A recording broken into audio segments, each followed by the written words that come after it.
referente de ambiente de la Universidad Nacional de Villa María, referente de Ecositio, la persona que más sabe, sin lugar a dudas, en la ciudad de ambiente y de las consecuencias que tiene el cambio climático, las consecuencias que han sido expresadas en la cumbre allí en Glasgow hace algunos días atrás, y queremos saber cuáles son las conclusiones y sobre todo qué harán los estados para intervenir e intentar justamente frenar esta situación que puede llegar a ser realmente dramática para todo el planeta. Luis, querido, muy buen día, gracias por charlar con nosotros una vez más. Estamos aquí en Canal 20 Villa María, Martín Alaniz en mi nombre. ¿Cómo estás?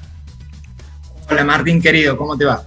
Bueno, un gusto poder charlar nuevamente contigo, Luis, después de tanto tiempo, sobre un tema tan importante, sí, sobre un tema tan importante para todos, digo, ¿no? Porque el planeta es nuestra casa común, es donde vivimos, donde nos desarrollamos, donde producimos, y sin embargo nosotros mismos estamos poniendo en riesgo la supervivencia de nuestra casa.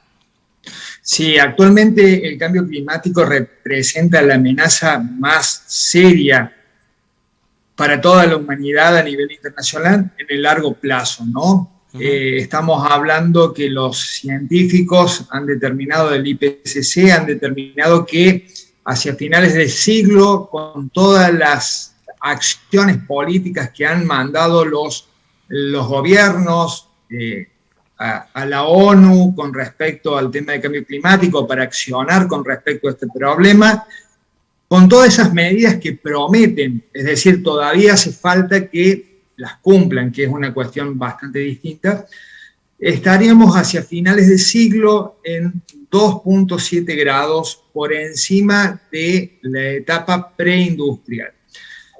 Resulta necesario señalar que 2.7 grados a escala global implica prácticamente la desaparición de numerosos ecosistemas y lamentablemente la pérdida de vidas de millones y millones de personas, ¿no? Para que tengamos solamente una idea, actualmente por año mueren por olas de calor 200.000 personas, ¿ah? Y tenemos 1.1 grado. La convención internacional, ¿no?, que han propuesto estos países, el marco que se conoce como el Acuerdo de París, el objetivo sería no superar el 1.5 grados. Ahora, desde el punto de vista político, técnico y en la praxis, hay una diferencia muy abismal entre lo que quieren los países, entre comillas digo quieren porque muchas veces es realmente disímil lo que hacen con lo que dicen, y la realidad, ¿no?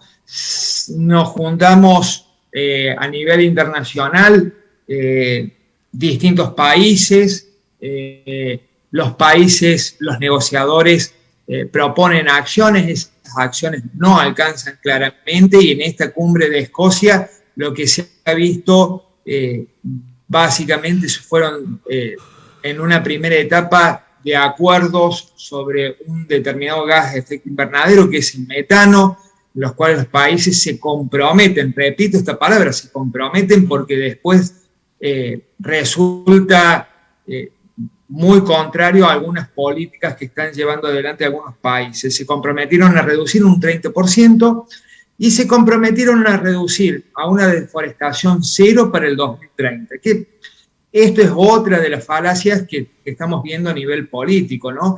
Esta misma propuesta la habían establecido como objetivo los países en el 2010 para el 2020, perdón.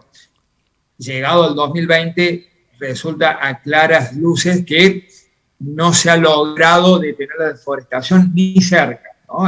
Todo lo contrario, apenas se ha ralentizado lo que es la deforestación a nivel internacional. Entonces, estas fueron las dos primeras acciones que tomaron.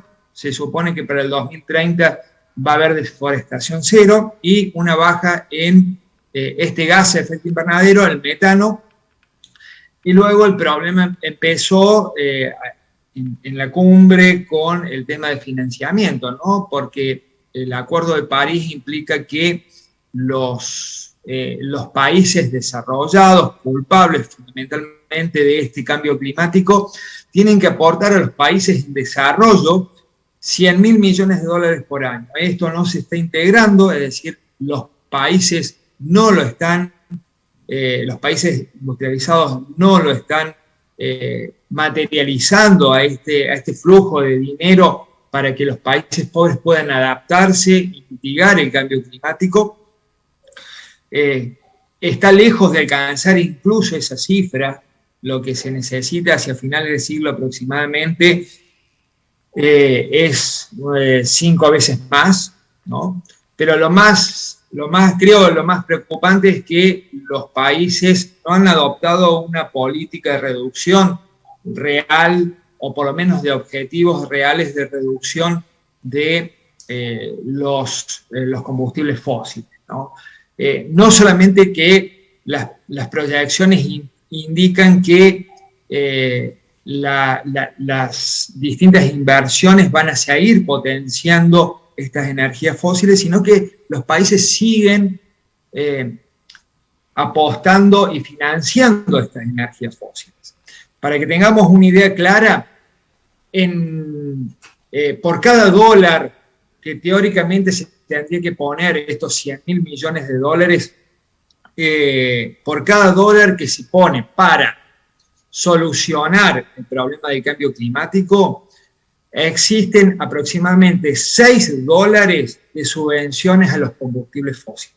Esto es a nivel internacional, está dicho no por una ONG, está dicho por el Banco Mundial, que está alertando que este tipo de subsidio, inclusive una institución absolutamente mercantilista, neoliberal, bueno, sabemos qué es lo que es el Banco Mundial, lo está señalando, ¿no? Sí. Tenemos que terminar con los subsidios a los combustibles fósiles, pero los estados siguen financiando los combustibles fósiles, incluido Argentina, por supuesto.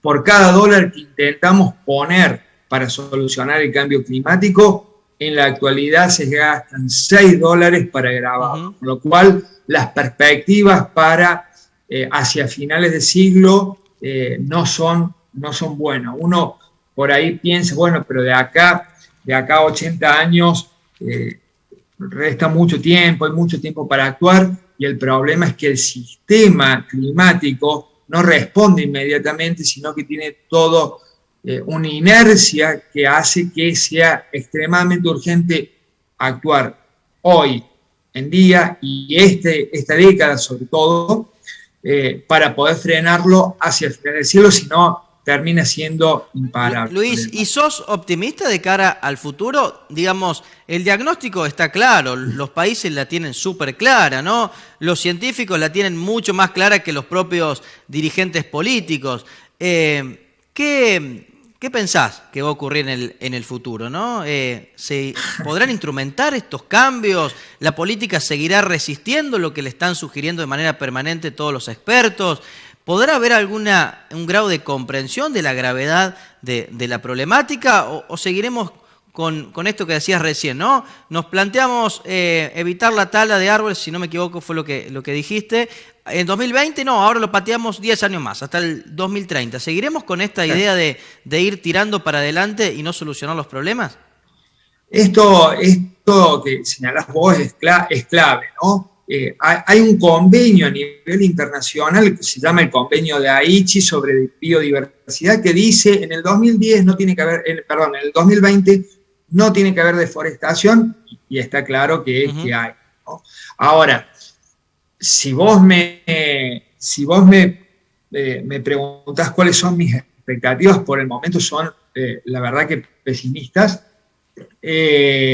Los países no han dado muestras, y sobre todo tenemos que tener en cuenta que a nivel político, a nivel internacional, los gobiernos tienen fuertes intereses y están gobernados también por, hay que señalarlo, por una élite muy, muy chica, ¿no? Este 1% de la población, para ser extremadamente claro, el 1% de la población es responsable del doble que lo que consume, digamos que lo que emite la mitad más pobre de todo el planeta.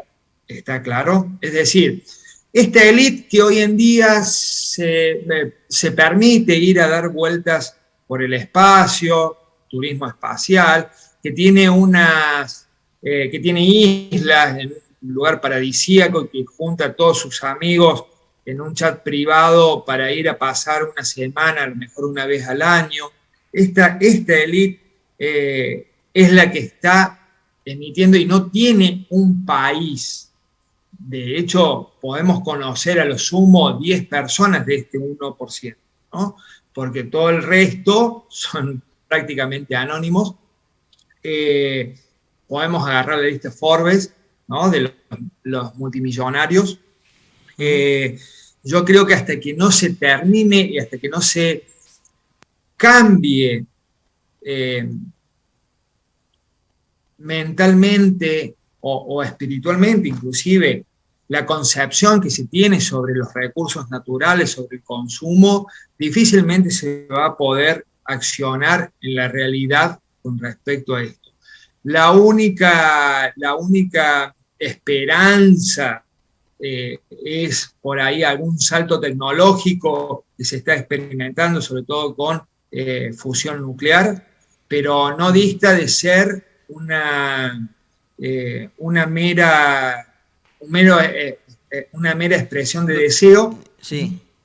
Sí, Martín. No, Luis, te decía justo que estábamos llegando ya a la parte final de la nota. Tenemos justamente la comunicación con Andrés Ferrera, que está en la costanera de la ciudad en este momento, pero nos encanta poder reflexionar sobre un tema que habitualmente en la agenda de los medios no está, ¿no? Y me parece que esta cumbre, el valor es que ha puesto en discusión este tema, ¿no? Ojalá que los gobiernos y todos aquellos que tienen las decisiones en la mano, tanto el sector público como el sector privado, puedan entender la gravedad de la problemática y avanzar en soluciones para las próximas generaciones. Te agradecemos una vez más, gracias por charlar con nosotros. Muchas gracias a vos. Y nos vamos a encontrar seguramente en más de una ocasión. Te mandamos un abrazo. Seguramente.